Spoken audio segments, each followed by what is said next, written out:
আজকে আমরা পড়ব হচ্ছে অভিধান। হ্যাঁ ভাইয়া,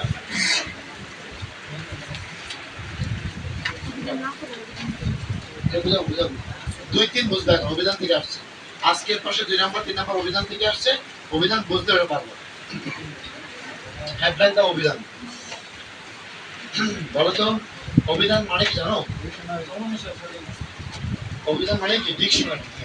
অভিধান মানে তোমার ডিকশনারি। ডিকশনারি যে কথা, অভিধান এটা ডিকশনারি ইংরেজি শব্দ, এর অর্থ কি? অভিধান। আচ্ছা, অভিধান শব্দটা আমাদের কাছে অপরিচিত হলেও ডিকশনারি আমাদের কাছে পরিচিত, তাই না? বলতো পৃথিবীর প্রত্যেকটা ভাষারই কি আছে? ডিকশনারি আছে না? ইংরেজি যেরকম ডিকশনারি আছে, বাংলার কি আছে? ডিকশনারি অভিধান আছে।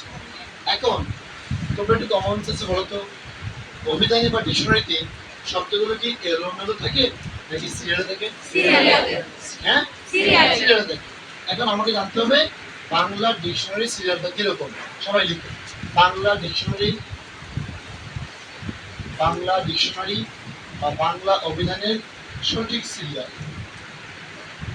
বাংলা ডিকশনারি বা বাংলা অভিধানের সঠিক সিরিয়াল। সিরিয়ালের বাংলা কি? ক্রম। বাংলা অভিধানের সঠিক ক্রম। বাংলা ডিকশনারিতে প্রথমে থাকে তোমার স্বরবর্ণ। প্রথমে কি থাকে? তারপর থাকে অনুস্বার, বিসর্গ, চন্দ্রবিন্দু। তারপর থাকে হচ্ছে ব্যঞ্জন বর্ণ। এই হচ্ছে আমাদের বাংলা ডিকশনারির শব্দগুলো বসার সিরিয়াল। তোমরা এর পাশাপাশি আরেকটা লাইন লিখে রাখবে, যদি যুক্ত বর্ণ দিয়ে প্রশ্ন আসে তাহলে কাজে লাগবে। লিখো সকল যুক্ত বর্ণ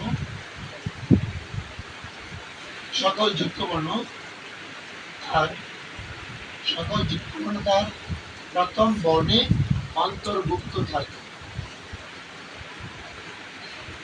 সকল যুক্ত বর্ণ তার প্রথম বর্ণে অন্তর্ভুক্ত থাকে। কোন বর্ণে? প্রথম বর্ণ। একটু মনে রাখবে, এই দুইটা কথা জানলেই তুমি অভিধানের সব প্রশ্ন পাবে। একটা লেখাপড়া বুঝাই দেবো কেমন পরীক্ষা আসে, কেমন অ্যান্সার করবে।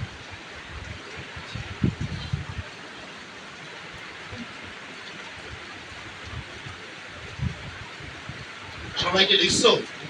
আচ্ছা চলো আমরা সবাই 2 নম্বর লাইনটি পড়তো। সবাই কি বলছো? সকল যুক্ত বর্ণ তার কোন বর্ণে? প্রথম বর্ণে অন্তর্ভুক্ত থাকে। আচ্ছা, এখন প্রথমে চলো আমরা এই 2 নম্বরটা বুঝি, পরে আমরা 1 নম্বরটা যাবো। এখানে বলছে সকল যুক্ত বর্ণ অলওয়েজ তার প্রথম বর্ণে অন্তর্ভুক্ত থাকে। এখন দেখো পরীক্ষায় এটা আসবে কেমন।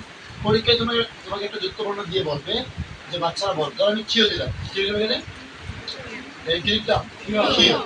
তোমাকে ধরো পরীক্ষায় বলবে যে বাচ্চারা বলো বাংলা অভিধানে বা বাংলা ডিকশনারিতে এই কিও এর অবস্থান কোথায়? কিও এর অবস্থান কোথায়? এখন দেখো তো ভাই, এটা যুক্ত বর্ণ, এটা ভাঙলে আমরা কি পাই? ক যুগ। বলতো এর প্রথম বর্ণ কোনটা? প্রথম বর্ণ কোনটা? তাহলে বলতো বাংলা অভিধানে এর অবস্থান কোথায়? ক এর অন্তর্ভুক্ত। ক এর অন্তর্ভুক্ত। প্রথম বর্ণ কোনটা? ক, তাই ক এর অন্তর্ভুক্ত। আচ্ছা, এখন তো আমি আর সহজে বুঝাই। তোমাকে ধরো বললো ব্রাহ্মণের যেটা আছে না, ব্রাহ্মণের কোনটা দিয়ে এটা বাংলা কি পাওয়া যাবে বলতো? ক যুগ। বলো প্রথম বর্ণ কোনটা? তার বলতো যদি প্রশ্ন আসে বাংলা অভিধানে এর অবস্থান কোথায়? কোথায়? হয়ের অন্তর্ভুক্ত। হয়ের কারণ একটা অপশন থাকবে হয়ের আগে নাকি হয়ের পরে নাকি হয়ের অন্তর্ভুক্ত। কোনটা নেবা? হয়ের অন্তর্ভুক্ত। ওটা বুঝতে পেরেছ? আচ্ছা, যদি পরীক্ষার না এটা আসতে পারতো যে বলতো ন বলের প্রথম বর্ণ কি? এটা সযোগ নিয়ম। প্রথম বর্ণ কোনটা? স। বাংলা অভিধানে এর অবস্থান কোথায়? স এর অন্তর্ভুক্ত। অলরেডি বুঝছো এখন? আজকের প্রশ্নের 2 নম্বরটা এখন বুঝছো কিনা? আজকের প্রশ্নের 2 নম্বরটা কেমন হয়েছে বুঝছো এখন? আমরা বুঝলাম যে এই যুক্ত বর্ণ আসলে সেগুলো আমরা কেমন অ্যান্সার করবো। সবাই আশা করি বুঝতে পারছি।